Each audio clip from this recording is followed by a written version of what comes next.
Hey guys, it's John Plantech here with another tutorial with the coppercube 5 engine. Today we'll be moving into a third-person shooter. So this isn't the tutorial, this is just a little bug fix for on-screen buttons, but I decided to do it anyways just so we could get that out of the way. So as you can see, I have real-time reflections. It's supposed to be a basic version of water. So we can set it low, medium,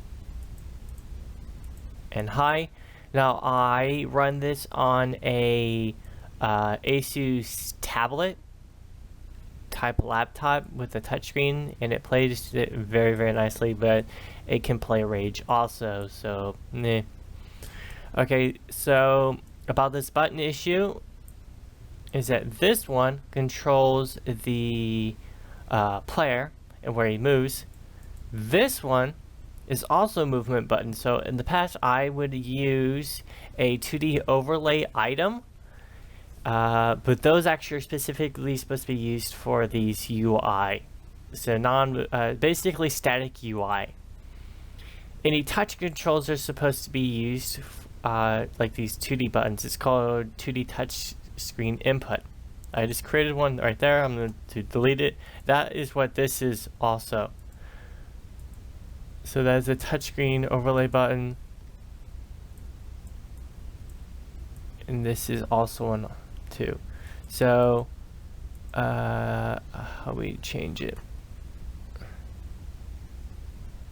Okay, so what we're actually supposed to do is I'm going to copy this. I'm going to copy its behavior. So you click right on it, go to modify selection, copy behaviors.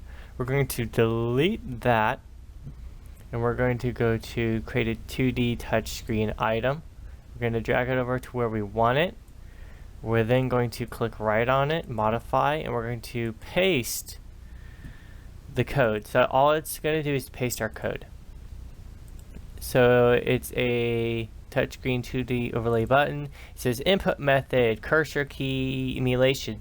So that's basically what this is. I want my character to move. I don't want it to move because I already have one of those. I want it to emulate a specific single key. So A, it's already for movement. I already have that selected. So actually I'm going to set this as left mouse button clicking. Okay, image, cursor image, key to aspect ratio. We're going to select it. Now, because my monitor is not touchscreen, we can't actually like simulate this. I'm going to have to actually cut this video and go over to my, either to my phone when I export this as a APK for Android, or back over to my Windows tablet. This is compressing everything because it has to move the real reflection. So that's actually a real reflection in the water. And it covers this room and another room. And then there's a larger scene. Okay, so there we go. I'm going to move using the my mouse buttons, and since I'm even though I'm left clicking, I actually have to, and that's actually another thing we gotta fix, is that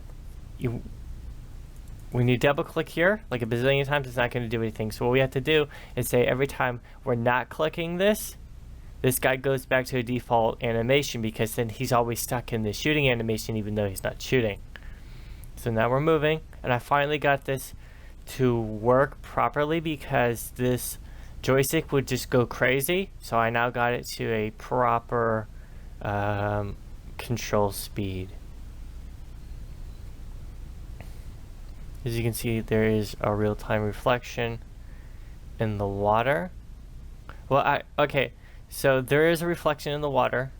The real time would be me having an item move while we're moving. Okay, I guess you could see the door. That'd be actually a real-time reflection. So as you can see in the water, if we back away, oops, no, that's not gonna work. Rotate this guy and then we're gonna go backwards. Boom, there we go.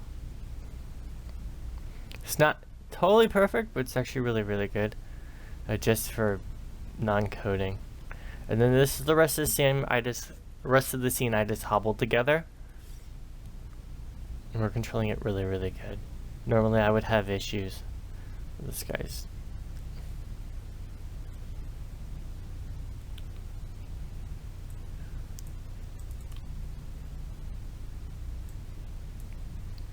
I think there should be more of a coding interface and a larger non-coding library. Similar to like Construct 2. But overall, it's not bad for a engine that's still rather new. And we're just going to take a walk over here. And then we're going to rotate around. Oh yeah, so we're going to X out there. And I'm going to pop this into my phone or into my tablet. And I'll see you in a bit, guys. Bye. Alright, hey buddy, so this is now the game part using my phone named LG G3 with 3 gigs of RAM and Adreno 330 or something like that. I'll put the specs down below. But we're now going to go play the video game. And here it is. It loaded up. So the only thing that I didn't set for this is perfect animation. It's an option when you go into, I have the game engine popped up on my computer. When you go into the Android section, it actually has a setting for something about the animation being better.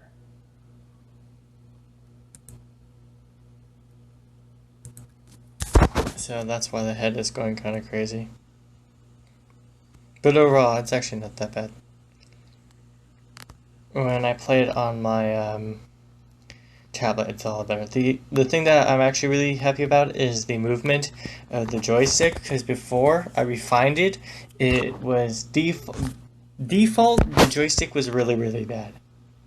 So there I can just go rotate. I can move and rotate. And we need to check out the real-time reflection. So it's set on max. And there you go. It does work. The doors need to be fixed though. But they work basically. And there's your shooting. And then we can move and then shoot again. What I need to do is set to where when you're not touching it, the shooting button, that's when it's set to basically your idle animation, and then you can touch the button again. Overall, the engine's not that bad. It needs a couple of tweaks, but overall, it's a little bit better.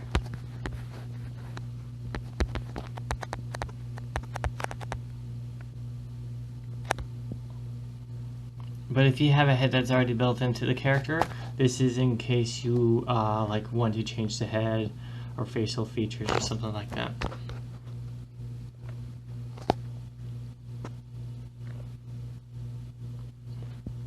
Okay, hopefully you enjoyed this, and hopefully you guys are going to enjoy my third-person tutorial using coppercube engine, start to finish.